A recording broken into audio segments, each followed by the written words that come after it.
नमस्कार, मी प्रज्ञा आणि तुम्ही पाहत आहात न्यूज अनकटच्या सकारात्मक बातम्या, जिथे प्रत्येक बातमीत आहे आशेचा किरण। राज्यातील इयत्ता 10वीचा निकाल आज दुपारी 1 वाजता बोर्डानं निश्चित केलेल्या अधिकृत संकेतस्थळावर जाहीर होणार आहे। गेल्या आठवड्यातच इयत्ता 12वीचा निकाल जाहीर झाल्यानंतर विद्यार्थी आणि पालकांना 10वीचा निकाल केव्हा लागणार याविषयीची उत्सुकता लागली होती। बोर्डानं काल उशिरा पुणे, नागपूर, छत्रपती संभाजीनगर, मुंबई, कोल्हापूर, अमरावती, नाशिक, लातूर आणि कोकण या 9 विभागांचा निकाल 13 मेला होणार असल्याचं जाहीर केल्यानं विद्यार्थ्यांना सुखद धक्का बसलाय।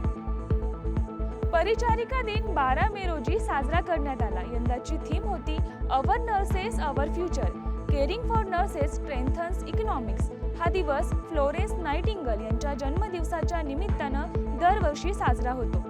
यंदा परिचारिकांच्या आरोग्य, मानसिक तणाव आणि त्यांच्या सामाजिक योगदानावर लक्ष केंद्रित करण्यात आलं। संपूर्ण जगभर वेबिनार्स, चर्चासत्र आणि सन्मान समारंभाचं आयोजनही करण्यात आलं। पुणे जिल्हा परिषदेने विविध विभागांमध्ये डिजिटायझेशन करण्यास सुरुवात केली असून येत्या काळात त्याचा फायदा नागरिकांना होणार आहे। कमी वेळात नागरिकांची कामे मार्गी लागण्यासाठी हा उपक्रम हाती घेण्यात आलाय। डिजिटायझेशनमुळे कर्मचाऱ्यांवर असणारा कामाचा ताण कमी होणार असल्याची माहिती जिल्हा परिषदेचे कार्यकारी मुख्याधिकारी गजानन पाटील यांनी दिली आहे।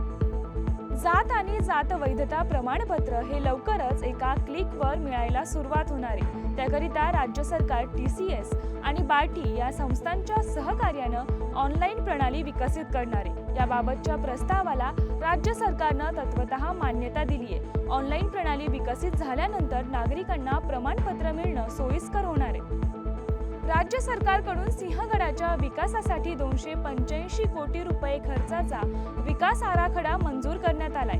गडाचा खराब झालेला कल्याण दरवाजा, पुणे दरवाजासह ढासळणारी तटबंदी, बुरुज, पाऊलवाटा, पायऱ्या यांची दुरुस्ती होणार असून या ऐतिहासिक वास्तूंची शिवकालीन बांधकाम शैलीत उभारणी करण्यात येणार असल्याची माहिती प्रशासनाकडून देण्यात आली आहे।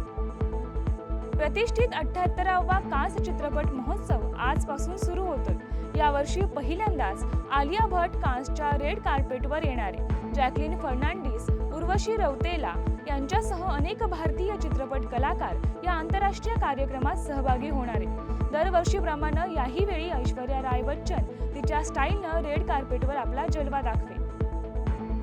बिहारमधील खेलो इंडिया युथ गेम्समध्ये महाराष्ट्राच्या खेळाडूंनी उत्कृष्ट कामगिरी करत 33 सुवर्ण पदकांसह अव्वल स्थान पटकावले। कर्नाटक 14 सुवर्णांसह 44 पदकांसह दुसऱ्या स्थानावर आहे, तर राजस्थान 27 पदकांसह तिसऱ्या स्थानावर आहे। महाराष्ट्राने 33 सुवर्ण आणि 26 रौप्य पदकांसह 84 पदके पटकावली आहेत।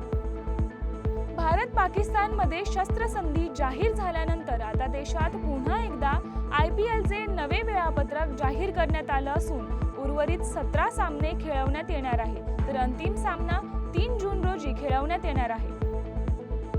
या बातमीसह न्यूज अनकटच्या सकारात्मक बातम्यांमध्ये इथेच थांबूया। अशाच आशादायी बातम्यांसाठी पाहत रहा न्यूज अनकट।